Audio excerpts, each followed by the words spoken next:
8वां अध्याय प्रथम स्कंद का। श्री गणेशाय नमः। श्री जी को कोटि कोटि प्रणाम।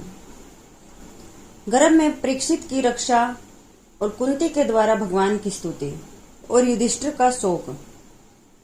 श्री सूत जी कहते हैं, इसके बाद पांडव और श्री कृष्ण के साथ जलांजलि के इच्छुक मरे हुए सब जनों का तर्पण करने के लिए स्त्रियों को आगे करके गंगा तट पर गए। वहां पर सब ने मृत बंधुओं को जल दान दिया और उनके गुणों का स्मरण करके बहुत विलाप किया। तदंतर भगवान के चरण कमलों की धूलि से पवित्र गंगा जल में पुनः स्नान किया।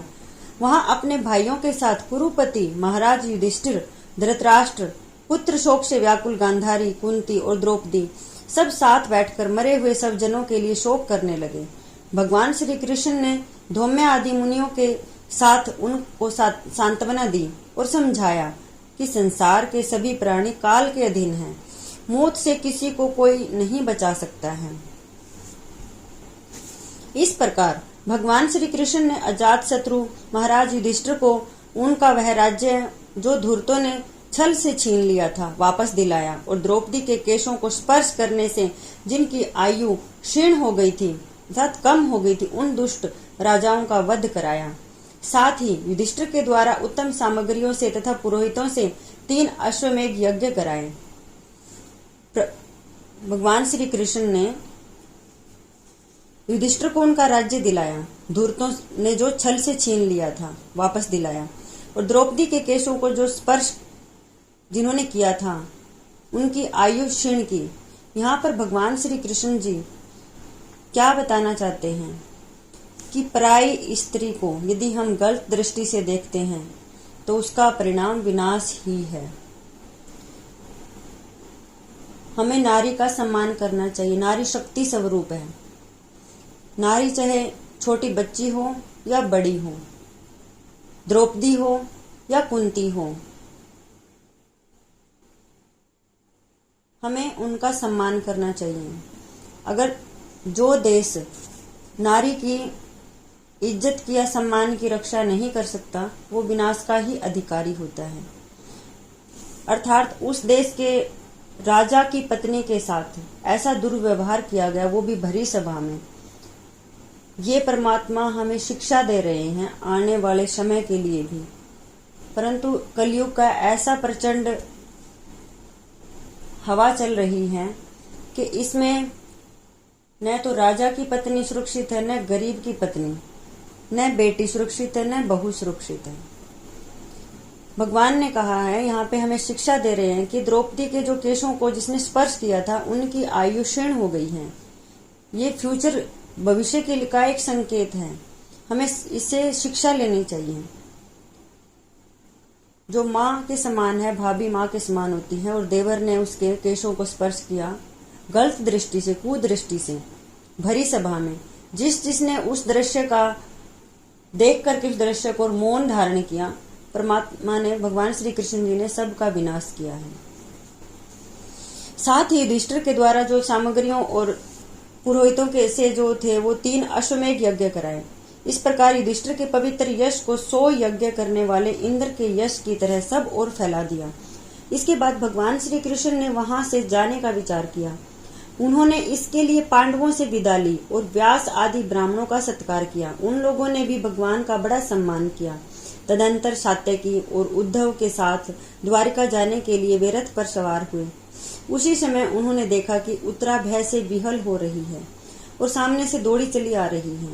उत्तरा ने कहा, देवादिदेव जगदीश्वर, हे जगदीश्वर, हे मायापति, हे माया योगी, हे महायोगी, आप मेरी रक्षा कीजिए, रक्षा कीजिए। आपके अतिरिक्त इस लोक में मुझे अभय देने वाला और कोई नहीं है, क्योंकि यहाँ सभी परस्पर एक दूसरे की मृत्यु के निमित्त बने रहे हैं। प्रभु, आप सर्वशक्तिमान हैं। यह धधकते हुए लोहे का बाण मेरी ओर दौड़ा आ रहा है। हे स्वामी, यह मुझे भले ही जला डाले परंतु मेरे गर्भ को नष्ट न होने दे, ऐसी कृपा कीजिए। सूत जी कहते हैं, भक्त वत्सल भगवान श्री कृष्ण जी उनकी बात सुन करके जान गए कि अश्वत्थामा ने पांडवों के वंश को निर्बीज करने के लिए ब्रह्मास्त्र का प्रयोग किया है।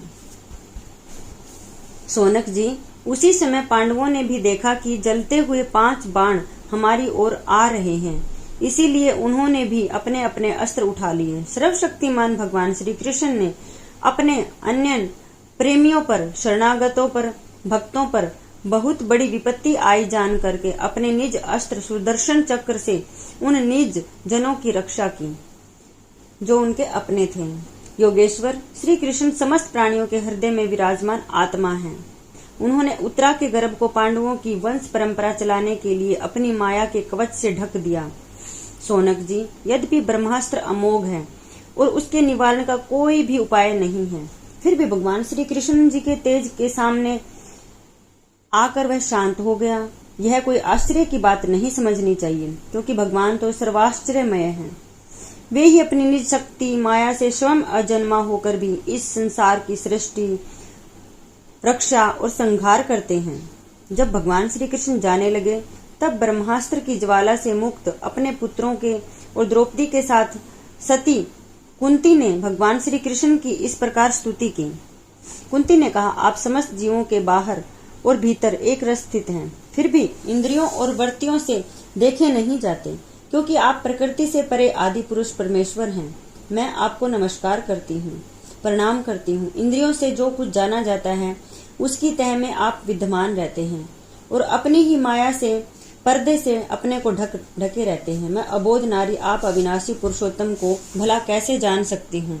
जैसे मूढ़ लोग दूसरा वेश धारण किए हुए नट को प्रत्यक्ष देखकर भी नहीं पहचान सकते, वैसे ही आप दिखते हुए भी नहीं दिखते हैं। आप शुद्ध हृदय वाले विचारशील जीवन मुक्त परमहंसों के हृदय में अपनी प्रेममयी भक्ति का सृजन करने के लिए अवतीर्ण हुए हैं। फिर हम अल्प बुद्धि वाले स्त्रियां आपको कैसे पहचान सकती हैं? आप श्री कृष्ण वासुदेव देवकी नंदन, नंद गोप के लाडले लाल गोविंद को हमारा बार बार प्रणाम है, जिनकी नाभि से ब्रह्मा का जन्म स्थान कमल प्रकट हुआ है, जिनके चरण कमलों से माँ गंगा प्रकट हुई है, जिनके नेत्र कमल के समान विशाल और कोमल हैं, जो सुंदर कमलों की माला को धारण करते हैं, जिनके चरण कमलों में कमल का चिन्ह है। श्री कृष्ण, ऐसे आपको मेरा बारंबार प्रणाम है। ऋषिकेश, जैसे आपने दुष्ट कंस के द्वारा कैद की हुई और चिरकाल से शोकग्रस्त देवकी की रक्षा की थी, वैसे ही पुत्रों के साथ मेरी भी आपने बार बार विपत्तियों से रक्षा की है। आप ही हमारे स्वामी हैं, आप सर्वशक्तिमान हैं। हे श्री कृष्ण जी, आप कहाँ तक आपके गुणों को गिनाऊं? विष से, लाक्षागृह की भयानक आग से, हिडम्बा आदि राक्षसों की दृष्टि से, दुष्टों की धूत सभा से, वनवास की विपत्तियों से और अनेक बार युद्धों में अनेक महारथियों के शस्त्र अस्त्रों से भी, अभी अभी इस अश्वत्थामा के ब्रह्म तेज से भी आपने हमारी रक्षा की है। कोई भी संसार में हमें बचा नहीं सकता था, किंतु आपने हमारी पग पग पर रक्षा की है। कुंती माता कह रही हैं कि ब्रह्मास्त्र जो अश्वत्थामा ने चलाया था, उससे तो उत्तरा का जो गर्भ था वह नष्ट ही हो चुका था। उसको आपने पुनर्जीवित किया है, क्योंकि ब्रह्मास्त्र का जो अमोघ है वो, उसका भी आपने मान रखा और गर्भ में जाकर के आपने, उत्तरा के गर्भ में जाकर आपने उस शिशु की रक्षा की है, जिसमें आप जब जन्म लेते हैं, जब किसी के गर्भ का, आप बिना गर्भ के ही आप जन्म लेते हैं इस धरती पर, परंतु आपने मेरे पुत्र या मेरे वंश की रक्षा के लिए आप गर्भ जैसे नरक, जो नारकीय जीवन है, वहां पर आपने प्रवेश किया और वहां पर जाकर के ब्रह्मास्त्र से मेरे वंशज की रक्षा की है। उसके लिए आपको कोटि कोटि नमन, कोटि कोटि आपका अभिवादन है। जगत गुरु, हमारे जीवन में जो सर्वदा पद पद पर विपत्तियां आई हैं, क्योंकि विपत्तियों में ही निश्चित रूप से आपके दर्शन हुआ करते हैं। आपके दर्शन हो जाने पर फिर जन्म मृत्यु के चक्कर में नहीं आना पड़ता है। ऊंचे कुल में जन्म, ऐश्वर्य, विद्या और संपत्ति के कारण जिसका घमंड बढ़ रहा है, वह मनुष्य तो आपका नाम भी नहीं ले सकता, क्योंकि आप तो उन लोगों को दर्शन देते हैं जो अकिंचन हैं। आप निर्धनों के परम धन हैं। माया का प्रपंच आपका स्पर्श भी नहीं कर पाता। आप अपने आप में ही विहार करने वाले परम शांत स्वरूप, आप ही कैवल्य मोक्ष के अधिपति हैं। आपको मैं बार बार नमस्कार करती हूँ। मैं आपको अनादि अनंत सर्वव्यापक सबके नियंता काल रूप परमेश्वर समझती हूँ। संसार के समस्त पदार्थ और प्राणी आपस में टकराकर विषमता के कारण परस्पर विरुद्ध हो रहे हैं, परंतु आप सब में समान रूप से विचर रहे हैं। भगवान, आप जब मनुष्यों की सी लीला करते हैं तब आप क्या करना चाहते हैं यह कोई नहीं जानता। आपका कभी कोई प्रिय न है, न ही कोई अप्रिय है। न आपका कोई प्रिय है और न ही आपको कोई अप्रिय है। आपके संबंध में लोगों की बुद्धि ही विषम हुआ करती है। आप विश्व की आत्मा हैं, विश्व रूप हैं।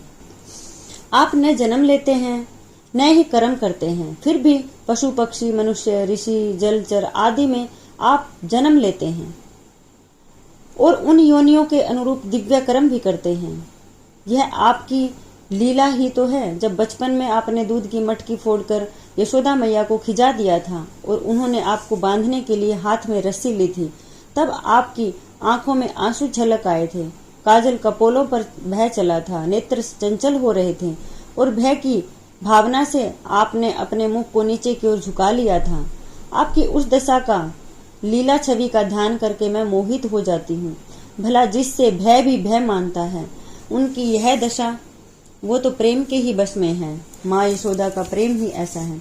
आपने अजन्मा होकर भी जन्म क्यों लिया है, इसका कारण बतलाते हुए कोई महापुरुष यूं कहते हैं कि जैसे मलयाचल की कीर्ति का विस्तार करने के लिए उसमें चंदन प्रकट होता है, वैसे ही अपने प्रिय भक्त पुण्य श्लोक राजा यदु की कीर्ति का विस्तार करने के लिए ही आपने उनके वंश में अवतार ग्रहण किया है। दूसरे लोग यूं कहते हैं कि वसुदेव और देवकी ने पुनर्जन्म और पूर्व जन्म में सुतपा और पृष्य के रूप में आपसे यही वरदान प्राप्त किया था, इसीलिए आप अजन्मा होते हुए भी जगत के कल्याण और दैत्यों के नाश के लिए उनके पुत्र बने थे। कुछ और लोग यूं कहते हैं कि यह पृथ्वी दैत्यों के अत्यंत भार से समुद्र में डूबते हुए जहाज की तरह डगमगा रही थी, पीड़ित हो रही थी। तब ब्रह्मा की प्रार्थना से उसका भार उतारने के लिए आप प्रकट हुए थे। कोई महापुरुष यूं कहते हैं कि जो लोग इस संसार में अज्ञान कामना और कर्मों के बंधन में जकड़े हुए पीड़ित हो रहे हैं, उन लोगों के लिए श्रवण और स्मरण करने योग्य लीला करने के लिए आपने अवतार ग्रहण किया है। कुछ ये कहते हैं कि भगत जन बार बार आपके चरित्र का श्रवण गान कीर्तन एवं स्मरण करने के लिए आनंदित होते हैं कर करके, तो इसी कारण आपने जन्म लिया और अवतार धारण किया है। वे ही अविलंब आपके उस चरण कमल का दर्शन कर पाते हैं जो जन्म मृत्यु के प्रवाह को सदा के लिए रोक देता है। भक्त वांछल कल्प तरु प्रभो, क्या अब आप अपने आश्रित और संबंधी हम लोगों को छोड़कर जाना चाहते हैं? आप जानते हैं कि आपके चरण कमलों के अतिरिक्त हमें और किसी का कोई सहारा नहीं है। पृथ्वी के राजाओं के तो हम यूं ही विरोधी हो गए हैं। जैसे जीव के बिना इंद्रियां शक्तिहीन हो जाती हैं, वैसे ही आपके दर्शन के बिना यदुवंशियों के और हमारे पुत्र पांडवों के नाम तथा रूप का अस्तित्व ही क्या रह जाता है। गदाधर, आपके विलक्षण चरण चिन्हों से चिन्हित यह कुरुजांगल देश की भूमि आज जैसी शोभायमान हो रही है, वैसी आपके चले जाने के बाद न रहेगी। आपकी दृष्टि के प्रभाव से ही यह देश पकी हुई फसल और लता वृक्षों से समृद्ध हो रहा है। यह वन पर्वत नदी और समुद्र भी आपकी दृष्टि से ही वृद्धि को प्राप्त हो रही हैं। आप विश्व के स्वामी हैं, विश्व की आत्मा हैं, विश्व रूप हैं। यदुवंशियों और पांडवों में मेरी बड़ी ममता हो गई है। आप कृपा करके सब जनों के साथ जोड़े हुए इस स्नेह की दृढ़ फांसी को काट दीजिए। हे श्री कृष्ण जी, जैसे गंगा की अखंड धारा समुद्र में गिरती रहती है, वैसे ही मेरी बुद्धि किसी दूसरी ओर न जाकर आपसे ही निरंतर प्रेम करती रहे। हे श्री कृष्ण जी, अर्जुन के प्यारे सखा यदुवंश शिरोमणि, आप पृथ्वी के भार रूप राजवेशधारी दैत्यों को जलाने के लिए अग्नि स्वरूप, आपकी शक्ति अनंत है। हे गोविंद, आपका यह अवतार गौ ब्राह्मण और देवताओं का दुख मिटाने के लिए ही है। हे योगेश्वर, चराचर के गुरु भगवान, मैं आपको नमस्कार करती हूँ। राधे राधे गोविंद गोविंद राधे राधे राधे गोविंद गोविंद राधे गोविंद राधे गोपाल राधे गोविंद राधे राधे राधे गोविंद गोविंद राधे, राधे राधे गोविंद गोविंद राधे। नारायण नारायण श्रीमन नारायण नारायण, श्री हरि श्री हरि। सूत जी कहते हैं, इस प्रकार कुंती ने बड़े मधुर शब्दों में भगवान की अधिकांश लीलाओं का वर्णन किया। यह सब सुनकर भगवान श्री कृष्ण अपनी माया से उसे मोहित करते हुए मंद मंद मुस्कुराने लगे। उन्होंने कुंती से कह दिया, अच्छा ठीक है, और रथ के स्थान से वे हस्तिनापुर लौट आए। वहां कुंती और सुभद्रा आदि देवियों से विदा लेकर जब वे जाने लगे, तब राजा युधिष्ठिर ने बड़े प्रेम से उन्हें रोक लिया। राजा युधिष्ठिर अपने भाई बंधुओं के मारे जाने का बड़ा शोक हो रहा था। उन्हें भगवान की लीला का मर्म जानने वाले श्री व्यास आदि महर्षियों ने और शिवम अद्भुत चरित्र वाले भगवान श्री कृष्ण ने भी अनेकों इतिहास कहकर उन्हें समझाने की बहुत चेष्टा की, परंतु उन्हें सांत्वना न मिली, उनका शोक न मिटा। सोनक आदि ऋषियों, धर्मपुत्र राजा युधिष्ठिर को अपने सब जनों के वध से बड़ी चिंता हुई। वे अविवेक युक्त चित्त से स्नेह और मोह के वश में होकर के कहने लगे, भला इस दुरात्मा के हृदय में बद्ध मूल हुए इस अज्ञान को तो देखो। मैंने शियार कुत्तों के आहार इस अनात्मक शरीर के लिए अनेक अक्षोहिणी सेनाओं का नाश कर डाला। मैंने बालक ब्राह्मण संबंधी मित्र चाचा ताऊ भाई बंधु और गुरुजनों से द्रोह किया। करोड़ों वर्षों में भी नरक से मेरा छुटकारा नहीं हो सकता। यद्यपि शास्त्र का वचन है कि यदि प्रजा का पालन करने के लिए धर्म युद्ध में शत्रुओं को मारे तो उसे पाप नहीं लगता है, फिर भी इससे मुझे संतोष नहीं होता है। स्त्रियों के पति और भाई बंधुओं को मारने से उनका मेरे द्वारा यहाँ जो अपराध हुआ है, उसका मैं गृहस्थोचित यज्ञादिकों के द्वारा मार्जन करने में समर्थ नहीं हूँ। जैसे कीचड़ से गंदला जल स्वच्छ नहीं किया जा सकता, मदिरा से मदिरा की अपवित्रता नहीं मिटाई जा सकती, वैसे ही बहुत से हिंसा बहुल यज्ञों के द्वारा एक भी प्राणी की हत्या का प्रायश्चित नहीं किया जा सकता है। नारायण नारायण नारायण, श्रीमन नारायण नारायण हरि हरि, भजमन नारायण नारायण हरि हरि। तेरी लीला जग से न्यारी न्यारी हरि हरि, तेरी लीला जग से न्यारी न्यारी हरि हरि। भजमन नारायण नारायण हरि हरि, भजमन नारायण नारायण हरि हरि। श्री राधे श्री राधे, राधे राधे श्याम मिला दे, राधे राधे श्याम मिला दे, श्री राधे श्री राधे। नमः पार्वती पते, हर हर महादेव। राधे राधे गोविंद गोविंद राधे, राधे राधे गोविंद गोविंद राधे, राधे राधे गोविंद गोविंद राधे। गोविंद राधे गोपाल राधे, गोविंद राधे गोपाल राधे, राधे राधे गोविंद गोविंद राधे, राधे राधे गोविंद गोविंद राधे। गोविंद राधे गोपाल राधे, गोविंद राधे गोपाल राधे, राधे राधे गोविंद गोविंद राधे, राधे राधे गोविंद गोविंद राधे। गोविंद राधे गोपाल राधे, गोविंद राधे गोपाल राधे, राधे राधे गोविंद